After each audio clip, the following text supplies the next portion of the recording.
Hello, I'm jumping right in. This is the Oh, wow. podcast. Yes. Okay. Yes, let's do it. Oh my god. Welcome to Tyson Teddy Talk the 100, Season 7, Episode 3. False Gods is what it's called. That's the I title of the subtitled episode. it, called it, or Everything is Unraveling. Oh Because my that's god. what it felt like. Yeah. Yeah, this is the most like filler episode that you're gonna get, but even for a filler episode, like it's not. You know what I mean? Like There's still it's a lot the of most progression. one that you're gonna get in the 100, but there's still a lot going on when it Yeah. comes to future implications for sure.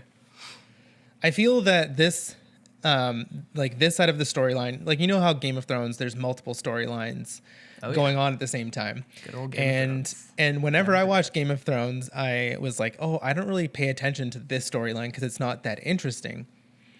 And there's like, I can't really fair. remember. And then sometimes they come back around and then I'm like, oh, okay, now this story is interesting. Yeah. And so go through. that's what this side of the 100 feels like to me. Like I'm so interested in like the anomaly and Yeah, the that's other fair. planets and the traveling and the time difference and all of that weird stuff that this just seems very samey. And I'm kind of like not over it, but I'm just kind of, I just kind of want to get to the point. Yeah. And so that's kind of I what mean, this episode felt like. I'm not exactly with you, wherein I'm still very much interested and super down with this side, but I'm definitely more interested in the other side. Yeah. Like 100%. But this is still, I'm still down with this. There's a lot. I mean, it's probably mainly for the characters, you know? Like Yeah. I'm here with the characters. I will say a lot of the main characters that we're used to had some really neat moments, like Murphy. Like I think Murphy did like his actor did a really good job this episode. Yeah. I don't know why. I just really noticed. I thought his acting was really good. Yeah. He killed it. So it is not too much happening. I took some notes, but I was also eating, so I probably missed some stuff. Let's see. All right, so pretty sure the episode. Yeah, so the episode started with a character walking into a door that said like high radioactivity, and at first I was like, new characters? What's going on here? It Yeah, very like, who much are these seemed guys? like a different area too. Like it wasn't a place that we had really seen before Yeah. in Sanctum. So part of me is like, are these alien people over in Was the it other Bardo? over in the Mass Effect Citadel? Is this what this is right now? Because she was also the girl who walked in was dressed in like a super fancy like silk satin dress, and the The guy had she hockey walked pads in, on. yeah, and the other the other two dudes are wearing like just like armor, but like real cheap armor. And I will say one of them, right? So she immediately comes in and is like, "Oh, I can take over," and one of the dudes leaves, and then they start making out, and then they have to deal with a thing. I don't even fully know, but they have to go into the area where the radioactivity is to like fix something real quick. But I will say the dude who was there, his name was James. We find out later. He's been in this like he's a recurring character, right? One of really? the minor 100 like. He might not be part of the 100 that dropped to Earth, but I think he might have been. He references Raven. He references the Ark. Like I'm pretty sure this was them trying to be like, hey, this guy's been here. Remember him? Remember his face in the background every now and then? Well, now we'll definitely remember him because of the way they died. Yep. They were basically like fixing a thing, and then he's like, "Oh, it's all good, total routine operation." And then he's like looking at her, and her face is doing the radioactivity thing from season 2, Yeah. And then he's like, "Oh shit!" And then it Good old happens to radiation him. Yep. Yep, happens to him too, and then they drop, and then it does the welcome to the 100 theme song. Oh man, I will say, dude, that theme is such a weird, unique theme for like any TV show. It's Yeah. not like a song; it's just like a score, and only for like 60 seconds, maybe less. But every season when that happens, especially the first episode of every season, it does it, and I'm like, yeah, let's go. It gets me hyped. But yeah, then it gets through the opening credits, which, fun fact, I don't know if I mentioned this last time, but it's something I discovered on the Reddit, right? Indra's Indra's actor, I don't know her name off the bat here. I'm gonna look it up, but she is not a series regular. Adina Porter. She's not a series regular, and she basically doesn't want to be. Like, she's not in the opening credits, and she doesn't get paid as a series regular, but she's in this show, and this season specifically, a ton. Basically, she's in a bunch of, from what I've read, she's in a bunch of other TV shows, but she just really likes the 100 and really likes and believes in the show that she goes to it and, like, is in it willingly. I wonder if that's like a contract thing. Like, she kind of wants that kind of separation. So that, I think like, she wants can the freedom. Yeah, that's really cool though. Yeah. I just remembered that with the opening credits. So it's Clark in the farmhouse, but like out in the backyard, the good old Americana farmhouse. I will say this is very much one of those moments where it reminded me of Arrow, of her talking to Gaia. And it's very much the CW recoup conversation of the last episode. We got to emotionally deal with all of this, but we got to do it in 2 seconds. Yeah. She's like, burning down the palace is a bit extreme, but Clark, he did kill your mother. I was like, nice little recap right here. And then I thought it was interesting. Clark admits that she lost herself in that moment. She has a nice moment where she like buries her mom's necklace, and the flame as well. And Clark specifically is like, I'm going to try and do better. I really am. I'm going to try and make you proud, Abby.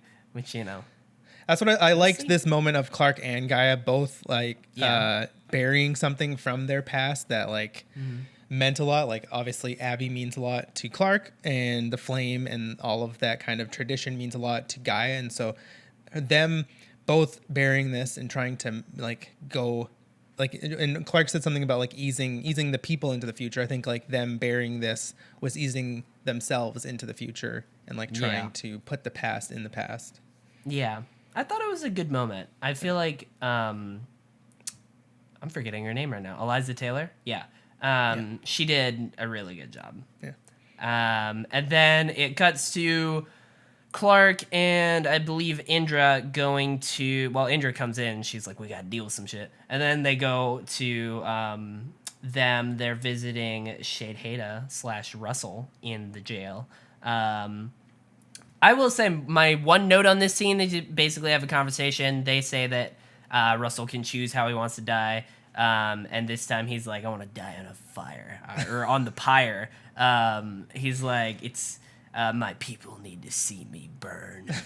He's very, very shifted tones from how he was before. Yeah. And Clark very clearly is like, something is up. Like, I thought I could tell that from her acting, where she's like, he acts very different. Right. It's very minute how he acts, but obviously we know, which would have been really cool if they kept that a secret until another episode and then flash somehow have that as a real reveal. Dude, reveal. I mean, I don't know if you watched this. I think you did. Did you watch The Flash season 1 at least? Oh yeah. Okay. Fucking the way they did Harrison Wells throughout that whole season was dope. Cause you knew something was up, but you really didn't know exactly what was. Until the big reveal. But every time they gave you little hints, and I remember following the Reddit at the time, and everybody was losing their minds trying to predict certain stuff. If they could have pulled off something like that, that would have been cool for sure.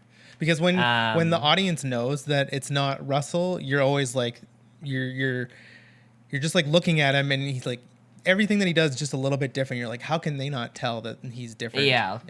I'm trying very hard to put myself in their shoes though. First of all, I was thinking that at the beginning of how do they not notice, and then it's kind of well, that is a physically impossible. Like, how would they think that it would get to that chip? And the like, it's not something that they even know is a possibility, like at all. So I get it, and I think it's gonna take a little bit for them to like reveal it. Yeah. But he is definitely different. And then it cuts to Miller and Jackson are hanging out in the bar, talking. Jordan's there too. He goes down. Let's see. Yeah. Oh, okay. I forgot to change a scene here on this thing. But yeah, Jordan goes down to like two of the followers and asks them what they're talking about. And they're very clearly coming up with a plan. One of them's like, what does he say to Jordan? Something along the lines of like, you turned your back on the primes. You don't get to pretend you're one of us or something. And he gets up and storms off. Not too much happened in this scene of note. No. But I think, like, I really just don't even know with Jordan. I don't know his character. Because he seemed really, like, they really made him seem super cultish at the end of last season. Like, he had bought into all of it. And now it's like, it's not that he bought in. It's just, it's different. I will say, they did mention that. They did kind of address that in either the first or the second episode. And I remember taking a note about that. About how Jordan, he said something along the lines of like, it's when he was adjusted, he saw the anomaly and he saw something, and Russell was like, you saw it too, right? And Russell goes through a whole thing with him about how like, so do you believe in the divinity of the primes now? And he's like, no, but it's not that I believe in nothing, because there's something happened. So that's kind of where he's at. So that kind of makes sense. I think there's gonna be a big thing with him in the season where like he's gonna have to choose sides, and I don't think he's going to choose like Clark's side. Yeah, I don't really think so either. But it's totally possible. There's a lot of time. Then it cuts to Amori and Murphy. About to just get it on, and then they're just living. I wrote they're living the high life. Like they're just in this like cush like apartment, and they're just like chilling.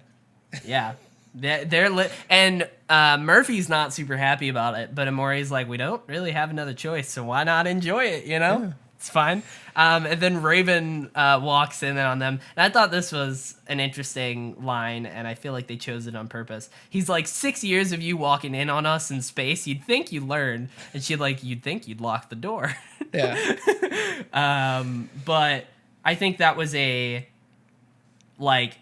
purposeful line to remind the audience of the time that they spent in space, because Raven pretty much recruits them to come help with like a mechanical thing, especially Amori. She's like, I think she says something along the lines of like, let's see if you remember what you learned on the ring. Yeah. Or something like that. So they go in, let's see. Yeah, so she starts, this is where we learn that the guy's name is James. My note on this, core gonna explode. Yeah, I said core is overheating and might melt down, and if that happens, everyone's dead. Yep. Those are my fair enough. That's the plot B for this episode. A very good plot for this episode. Yeah. I was like, hopefully this isn't like a season long thing, and I was like, okay, no. It's escalating enough that this is just like the villain for the day. Yeah. It's the monster of the week, which is the radioactive core. So yeah. You can't really accuse the 100 of being a monster of the week show. That's for sure. Yeah. Then next scene is Jordan going in to talk to Russell. I believe that's what happened in the bar. He agreed that he would talk to Russell. He learned that the people were coming up with a plan. The followers were coming up with a plan. Like a plan to attack. Yeah, a plan to attack and like save Russell. And he was like, I'll go. Will they stop if Russell tells them to stop? And she was like, well, yeah, the will of the Lord is... And then Jordan goes and talks to Russell. Russell said that he would tell them not to kill him. And Jordan was very quickly like, is that easy? He's like, yeah. I will say this is one weird line of dialogue. There's two lines of dialogue in this episode that I want your opinion on. This one I just thought it was weird. I thought it was very clear that they were trying, unless maybe I heard it wrong because I don't have subtitles on. I swear he said, "I'm not the one asking, my father's son is." And I thought that was a weird connection that they were trying to draw to like Monty to like get us connected to Jordan. And I was like, what? Sure so I remember, so Jordan said that to who? He said... to Russell. To Russell? Yeah. But he must have said something different in now that I'm thinking about it. He must have said, "I'm not the one asking, your followers are," or something like that. Because, like, that doesn't... It's a weird line. Yeah. Even in the moment, I thought it was weird. But and maybe I just, like, totally went past it and didn't pick up on it. I'll look up the version with subtitles, and I'll go to that scene. And then we'll get back to it later in the episode. Let's see... Then it goes to Murphy, Clark, Indra, Amori, and Raven. They're trying to figure out what to do about the core. They kind of explain what needs to be done a little bit more. They need 4 welders. And they say, Indra says that she's going to get 4 one crew volunteers. And then they basically cut to that scene. And Indra says that it's the will of the commander. And one of the dudes is like... Okay, then, like, where is she? Why isn't she telling us? Yeah. Like, something's up here. He very clearly is like, when something happened on the ship, she's not been the same ever since, and we haven't heard from her. And then Gaia decides to tell everybody what happened. Well, yeah, they have, like, this little conversation. They're like, no, like, we can't tell them. And then they don't really, like, talk about it too much, about telling this huge piece of news to the One Crew clan. Like, they don't discuss it. They just like, no, we have to tell them. Oh, no, we don't have to tell them. And then Gaia just is like, oh, no, I'm telling him. Yeah, Gaia decides it. Indra gives her a look, as in... Indra's look was very much like, are you sure you want to do this? Like, I mean, go for it if you want to. It's your funeral. And then she goes up and does it. It is a very big thing, but I think at this point, Indra and Clark... all just have so much to deal with that they're just like, all right, if you want to say this, whatever. Yes. I thought Clark was ridiculous about not letting Maddie, like, she did not want Maddie to come and tell, because Indra was gonna go get Maddie to come and just say what she said. But Clark was like, no, could never. And then it's like, but it has to be done or the thing's gonna explode. Like, I get that she wants to protect. And then the way that One Crew reacted to it, I kind of was a little like, I understand that this was a tradition. It's just the same as the primes. Like, this has been tradition for hundreds of years and whatnot.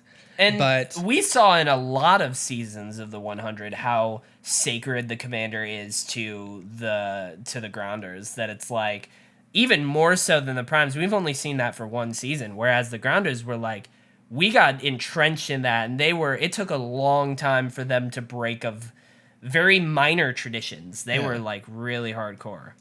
And then Gaia just says like, Shade Haida was like taking control of Maddie, and so she made the decision to take the flame out and destroy it. And then the one crew guy that was actually talking said something about like Shade Haida was the greatest warrior of like his clan. Yeah. And so it makes me I wonder if we could ever get a prequel. Oh no, you said that they were doing a prequel. Yeah. Yeah. So like they could the backdoor pilot is supposed to be like episode 7 or something like that. So maybe they could do something with like Shade Haida and stuff like that. Yeah. Yeah. I mean, Grounder culture is very deep. Yeah. Like, they actually have put a lot of work into that writing for not a ton of payoff. Like, they developed 13 clans and stuff that I'm not even sure if we know all of them. But I'm pretty sure he has it written. Like, there's a lot. People love that stuff. It's like Game of Thrones without like the magic. It's just like very primitive, not primitive, but like no technology kind of people living on the land, and then there's like different parts of the country split into different clans and all this kind of stuff. So the Grounders were cool, man. That's why it was really cool when Octavia basically became one. That was dope. It was a good time. Let's see. So yeah, then So one Raven crew walks away. Yeah, one crew basically is like, I'm done with this shit. We're not And gonna then- help. Yeah, we're not dealing with this right now. Raven walks down the stairs, and there's a little short scene with the prisoners in like their area, the Allegis group, and they're basically the female like leader is like a dude and a woman leader, and they're like in a relationship, and the girl leader is very much like I don't know why I said female. The woman leader is very much like they're not treating us right. They put us in these tents on purpose in front of the palace to like rub it in our faces. Yeah. And the other dude was really like reasonable and like patient and was very much like, nah, it's cool. Do you have that character's name? Because I kind of want to find it. Because he does play a big part in this episode. Let me look. I don't know his name in the. What was his name in? False Gods. Let me see. Let me see if he's on the IMDb. Because Elena Huffman was Nikki. That was the woman. Nikki. Yeah, they do use that name. They say Nikki or Hatch. Yeah, Chad. Oh yeah, Rook. yeah, Hatch. Yeah, Chad. I'm pretty sure that's his name. Yep. Chad Rook. Yeah. The actor Chad Rook. The Nikki character kind of was almost like a little bit of a knockoff Dioza, I felt. Yeah, I was a little like, bit. She was just like, oh, you're very Dioza adjacent. She was just like very Yeah. tough. She was very. You could almost tell like she was the leader out of like all the men. Yeah, I'm pretty sure she has interacted with Dioza before. Like, I'm pretty sure that. I mean, it would make sense. The prisoners were like under Dioza and McCreary and whatnot. Like, they played a bigger part in the last couple of seasons. But I don't remember exactly the interactions, but I'm pretty sure they did. So yeah, she's very much like, they're not treating us good. And then Raven goes over there pretty much while they're talking about this to get 4 volunteers. And she very, very much plays up that like, oh, it's fairly routine. Like, she does not mention any sort of danger, which in the previous scene with Murphy and Indra and Amori and Raven, and Clark, Raven says that it is like, there's definitely still radiation in that area, but it's not gonna like kill them. It's just gonna make them. Yeah, it'll make you sick for a few days. Up until she lied to the criminals, I was starting to see like, oh, Raven's like the only one that is like actually following up on being better. Like she's trying. And then like, and multiple times in this episode after this point, after she lied to the criminals, she it's just all of this the same. It's just that cyclical nature of like your intention is good, but the way that you go about how to get what you need is always gray. Yeah. I will say, like, at first I wasn't completely on board with that she like lied to them. I thought she just kind of spun it a little bit in a positive way ish. And then later when Amori and John are ready to go in, John's basically Amori's backup if she can't finish it in time because they're Nightbloods and they can withstand the radiation. But then it's John and Amori, and then it's the four Allegis dudes, one of them being Hatch, and he was like, "Oh, are we ready to go in? Like, you sure about the radiation that it's clear?" And she's like, "Yep, all clear." Yep, and Amori gives her this fucking death look of like, "You lied to them?" And then as soon as they were gone, like her and Murphy kind of jumped on which is her, it's just so which was cool, ironic. Yeah, it's like those two. They do a lot of lying a lot of the time, and then just to like jump on Raven to like accuse her of lying. It's just like, come on, like you guys would have done the same thing if you came up with this plan. Yeah, maybe I'm pretty sure this is the whole scene where it mainly a lot of it happens. Actually, I think this bit is where it shows John and Amori, and then the next time it cuts back to them, it shows prisoners for the most part. Amori goes in, and she gets it done like just with over 60 seconds. Like by the time she's out, it's probably like 10 seconds past. I will say this is the part where I was like, Murphy's actor did really good to where I knew it was gonna be fine. I knew Amori was gonna get out of there. Yeah. But like I still felt the tension. Like his actor. Or like the way he was like yelling out the times, he was giving her like time updates. I was like, damn, bro, it was really. I felt that like that the way that scene played out, that it easily could have been down to the wire, and she couldn't get like the last one, and then like she like passes out. Yeah, and then like he has to go in there, and then maybe something's wrong with Amori, or because it's like I'm always just thinking like they gotta kill off somebody, and I'm like they could easily. Hey kill man, off they Amori, kill off like, James. Yeah, so it's like they could easily kill off like Amori in that scene. So yeah, that scene I was very tense, but then she gets out. The what is it? Core is still rising. Yeah, and so it's still going. Then it's like down to the welders. Yeah. Next, it's gonna be their job to like patch up the pipes. I will say I thought it was really cute at the beginning. He was like, you gotta do it because I wasn't paying attention. So if it comes down to me, I don't know what I'm doing. And then when she comes out, I will say I thought it was funny. She said cockroach protocol in effect. I was like, that's cute. That's cute. And then when she came out, he was like, we have to get you to the decontamination showers. I think he said decon showers will remove 95% of the contamination. Yeah. And she's like not paying attention, huh? He's like, yeah, shut up. I was like, it's cute. He was absolutely paying attention. He always wants to make everybody think that he's dumber than he is, which I like. Oh yeah. Because and for the longest time it was on purpose. Yeah, like they don't, as a strategy. They don't rely on him as much. Even though he's probably as smart as every other person there. Maybe not Raven, but like... who's as smart as Raven, you know? Yeah. Raven's great. I mean, not so much in this episode, but she's great. Yeah. And then Russell goes out and talks. That's the next scene. He goes out. He says... Like, what does he say? He's like, for this new world, we have to... If my death is what's going to bring us to this place of peace... then so be it. Yeah. And then one of the dudes who was the dude in the bar that Jordan was talking to that got all mad at Jordan stood up. He stood up and shouted, "False God!" and shot him in the chest. Pretty much. So that was the guy that was on their side? That was on Russell's side? Yes. In a way, which we find out at the end. Yeah, okay. It was basically all a plan between the girl... And I think the guy's name was like Tobin and Russell. But what if the guy shot him and he actually died? That'd be a terrible plan. Hey man, this is CW. Do you know how many times like I'm sure Oliver shot himself or broke his arm to get out of a? I just like maybe if like he shot him somewhere else, but he shot him like pretty close to the heart, and so if he was just like a couple inches off.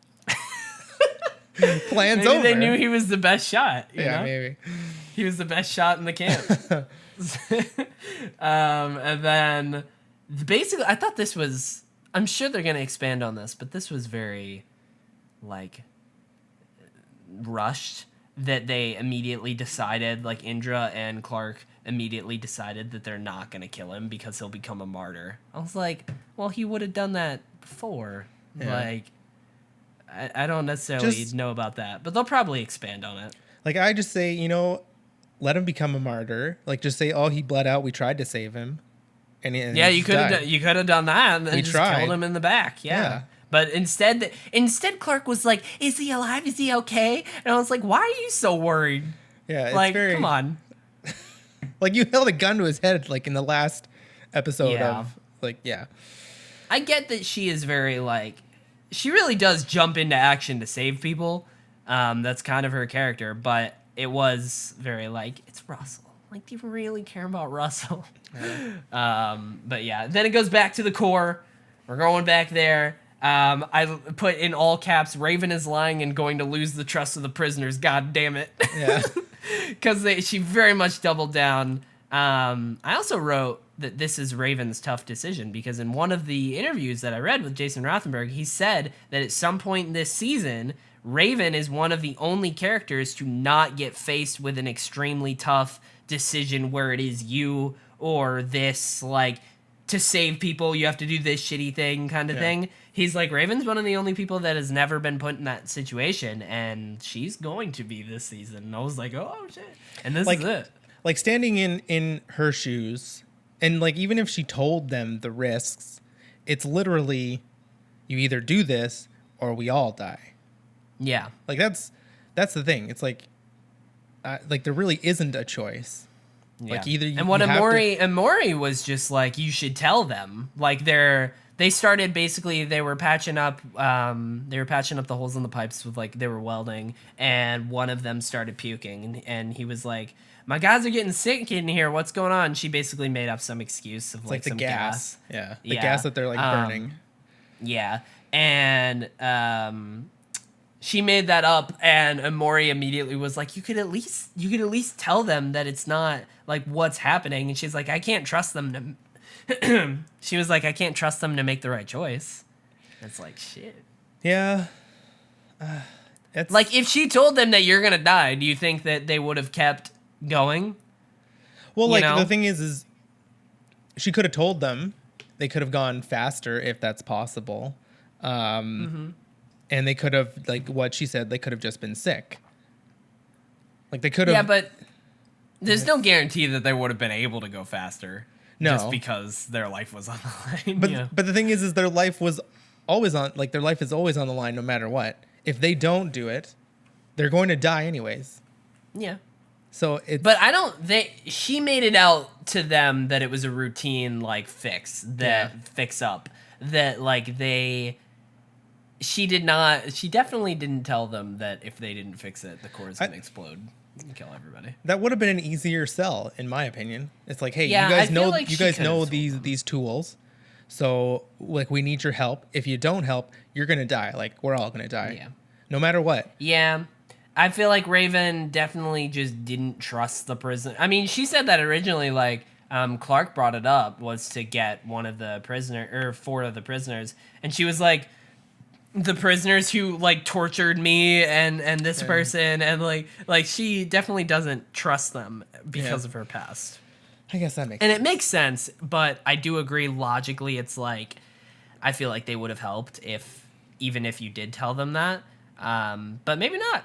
So it's like Raven didn't feel like she wanted to take that risk because she wanted to save everybody, but she did. It just cost a bit. I thought it was good. John went in to help them out and to finish, like, welding, because I think Hash was, like, the only one left pretty much.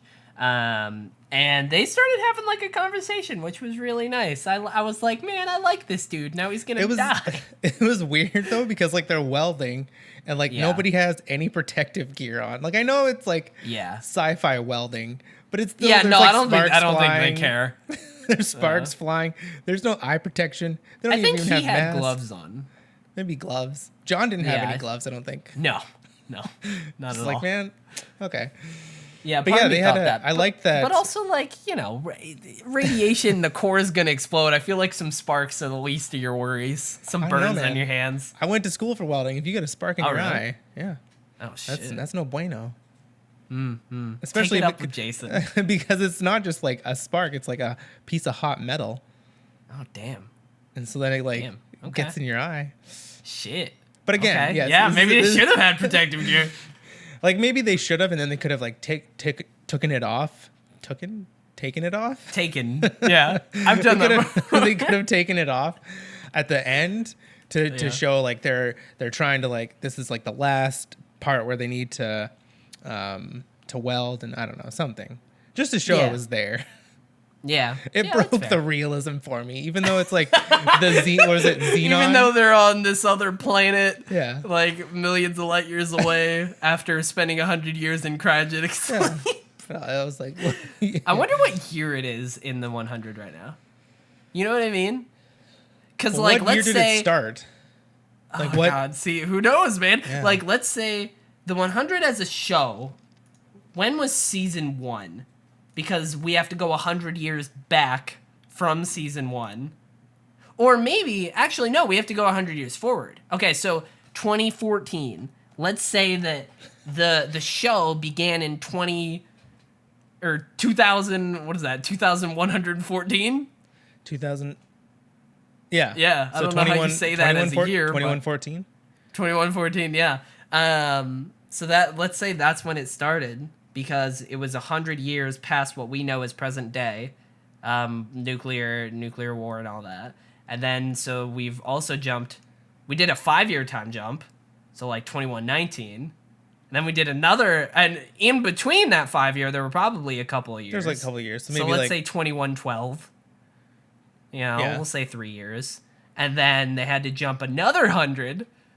So it's 22. It's probably like 2220. We're probably, yeah, 2220. So it's like 200 years in the future. Yeah, that makes sense. God damn, that's crazy. What a crazy show. But then you think about what is it? Star Trek, where like they're in like year 3000. I think. I will say I saw that Star Trek. There's a Star Trek show on Netflix now, like one of the older shows. One of the older ones. Oh. If it's the next generation, the next generation's great. Interesting. I think I added it to my list because I saw that and I was like, maybe it's time. Because Star Trek is one of the nerdy things that I've literally never jumped into at all. I can't do it again. Which is terrifying.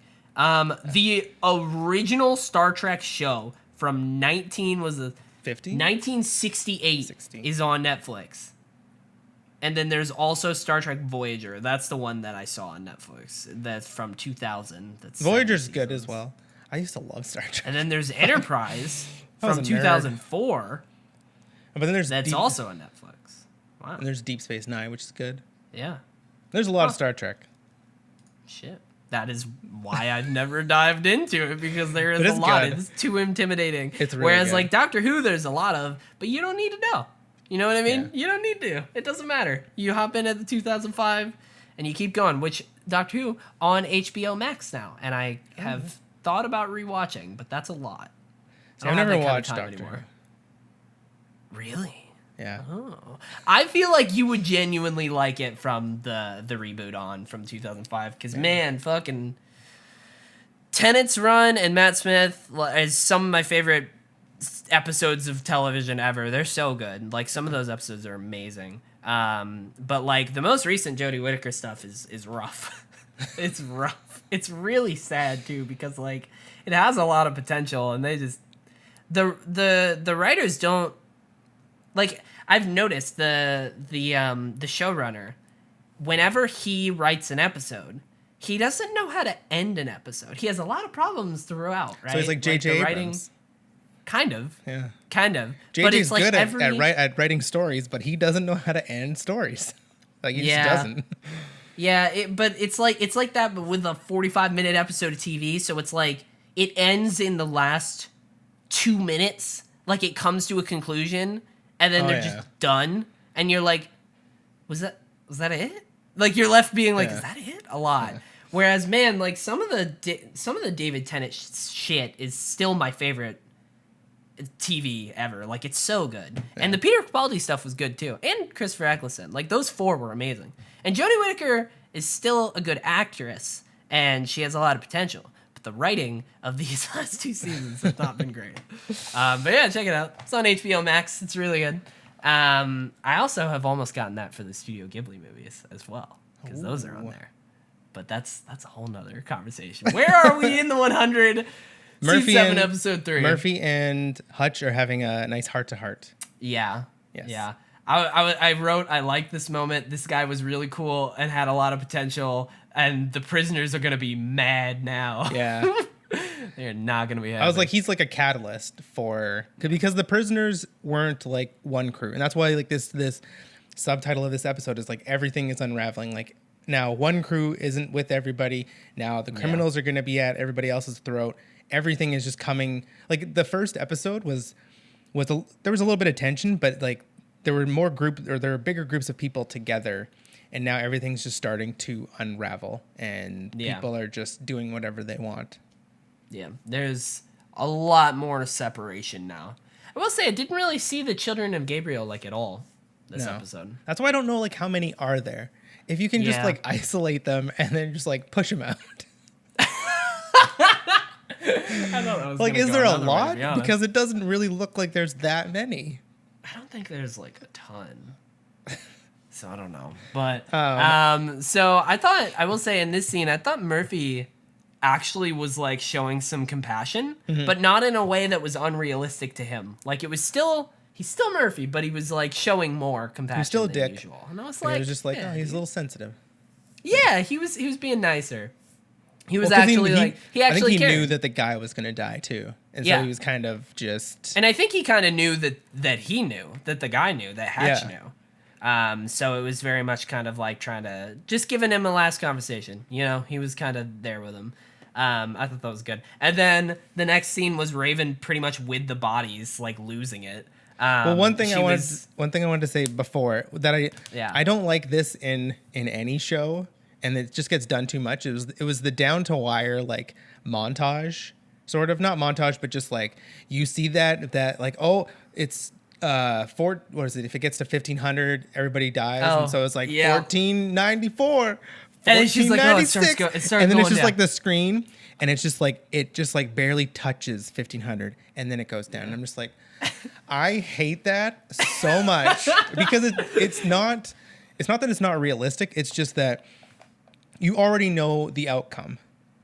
And so to have all this fake tension, like it's like when somebody's defusing a bomb and you see 5, 4, 3, 2, and then they cut the wire and it's like 2 seconds left. And I'm like, go to hell. Like I just hate it.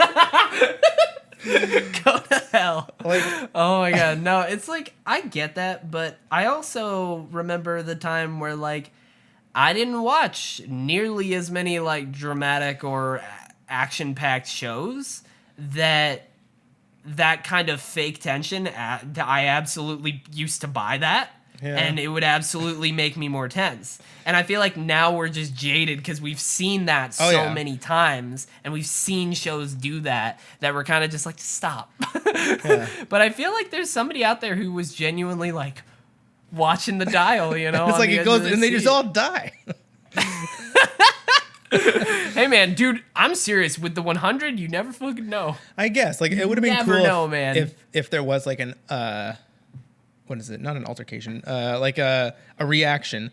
Like he did get it in time, but it just like pushed over enough that it triggered something else, maybe somewhere else that now. Like, that's going to be sort of an underlying issue for the rest of the season. Like, there's radiation leaking everywhere now. Like, something... Yeah. Like a that kind of reminds me as to why I liked how they did it with Amori earlier, where she went past her time, but, like, she still made it out, and she still sat down, but she was sick. Yeah. And she slowly, like, started fading consciousness. So in my head, I was like, "Oh shit, she genuinely might not be okay. Something could be wrong with her, like later in other episodes now."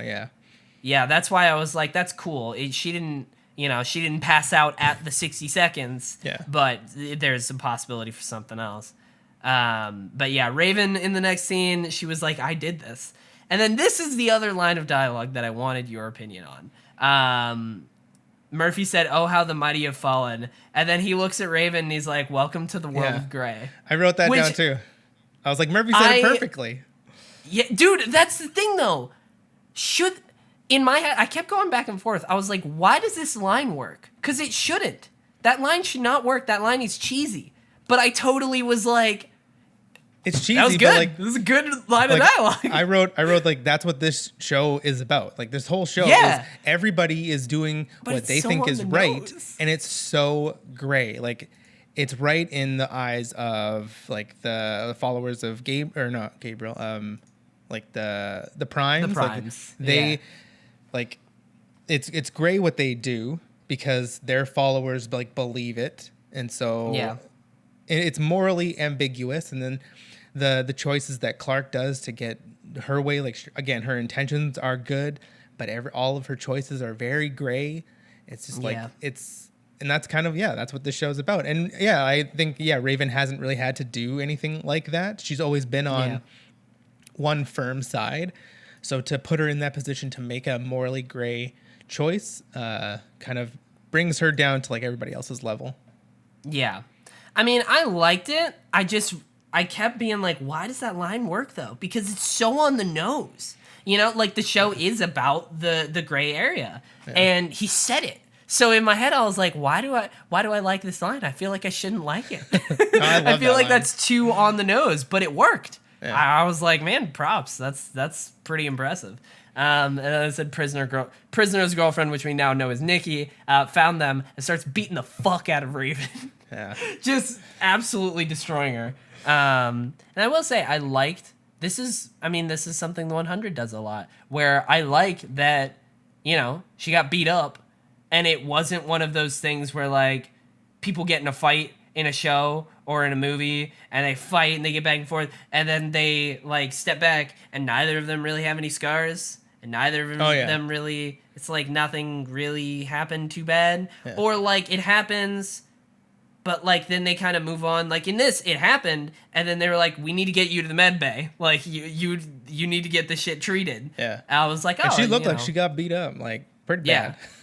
Yeah, I like the 100, how they actually deal with that kind of shit, where it's just like, oh, you know, no, you got beat up, you're gonna need stitches or something right now. Was it? I'm trying to think if it was this show or Fringe, because I've been watching a lot of Fringe. There was a scene, it might have been in this episode, like at the very beginning, when was there a hand that like touched the glass? I don't think so, but I feel like that's happened before. Because there was like the radiation, and then you see a hand. That is, maybe that has absolutely happened before in this show. Maybe it was Fringe though.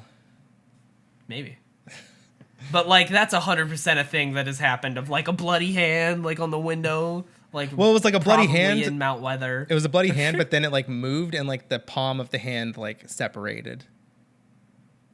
Don't think that's this I thought show. That was that's very. I'm getting it graphic. super. Yeah, it might have been Fringe. I'm getting it like so blended. It's okay. Eventually, next thing you know, you're gonna start watching Doctor Who. Then you're gonna be like, was it the Doctor who did this, or was it Jackson? Very different characters, but it's fine. Then it was Clark and Gaia. They were talking back at the farmhouse, and Clark was basically like, she went and told Maddie what Gaia said, and was like, Maddie's relieved. That's the main thing that I got from this scene. I was like, good, good for her. She doesn't have to deal with that anymore. She doesn't have to deal with being the commander. She can just be a kiddo, you know? And then cuts to Russell being treated by Jackson, which was like, yikes, Jackson did not want to be doing this. And then they bring Raven in. Well, they permit one follower to see Russell, and she goes over to talk to him. But she was just going to talk to him and give him a cookie, which I thought was funny, because especially at the end. But she gives him this cookie, and then Raven comes in, and they all go over to attend to Raven. And while they're doing that, they talk. Well, no one can hear them. And she basically was like, "Oh, it's going all according to plan, my lord." And he's like, "Good." Yeah, and I like so they pretty much like use Jordan to set this whole thing up. Yep. I also wrote, like, when Jackson was treating him, I was like, I think Jackson's gonna kill him.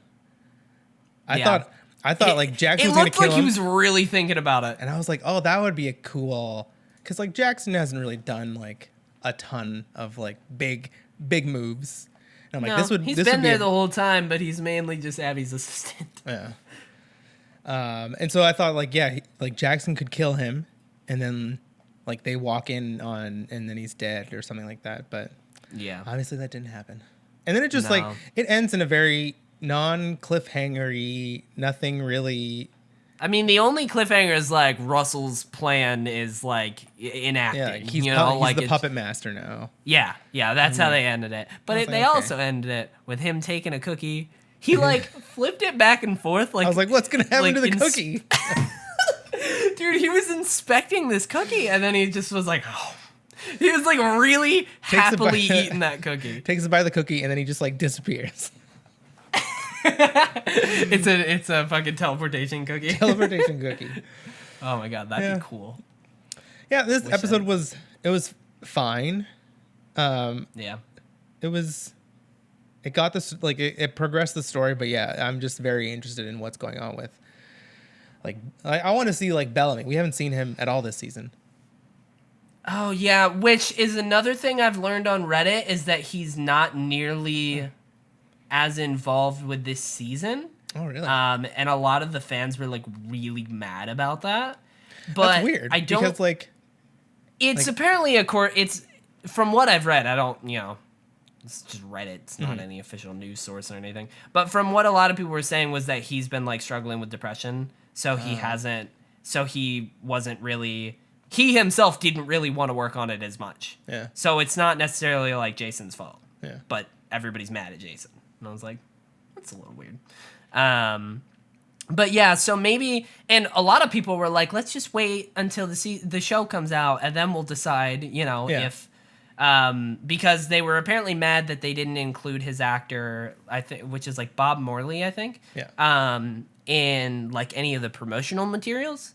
And then they were like, oh, we'll just, or no, it was like one promotional material. He was in a bunch of the others, but there was like a photo countdown on Twitter where they used all the main characters except him, and everybody was like, where's Bob? Yeah. And yeah, so he might not be in this season that much. But we'll have to see. But yeah, we haven't seen. I'm sure he's in it. You know, he's gonna be in it. But yeah, we haven't really seen Bellamy. I'm very interested in all of the Mass Effect people.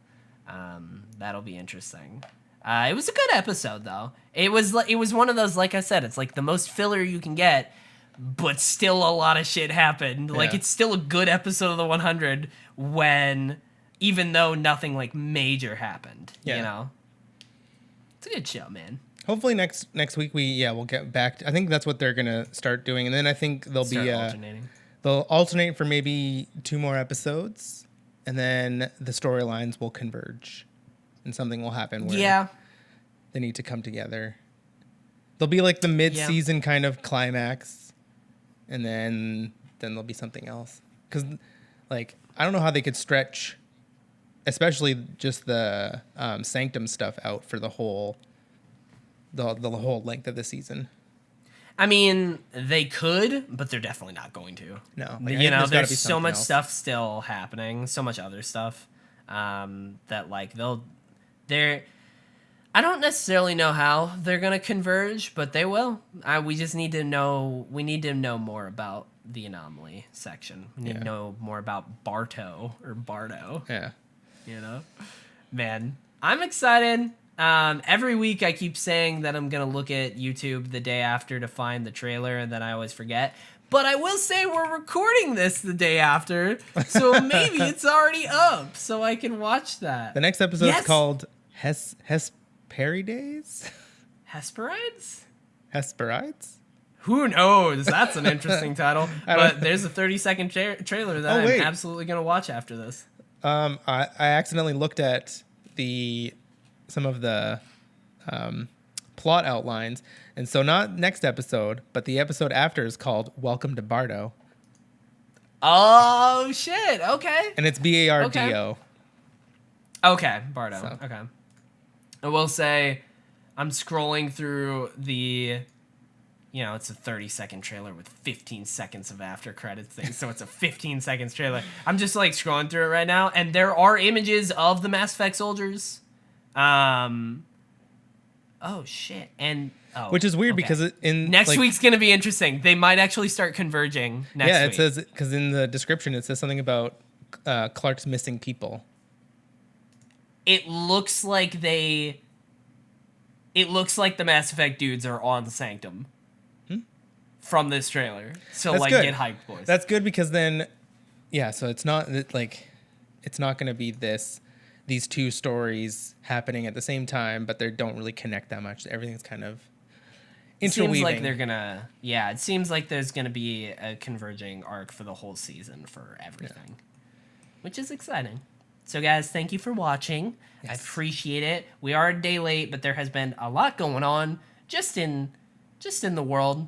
And especially in the United States, which we actually have, if you guys check the show notes, if you want to tell them about it, Tyson, and on the YouTube video as well, we'll have some things in the description. Yeah, in the YouTube video, I'm going to put a whole bunch of links so you can either donate or share. There's a couple of fundraisers from streamers that I watch that are helping Black Lives Matter and I think the Minnesota Bail Fund.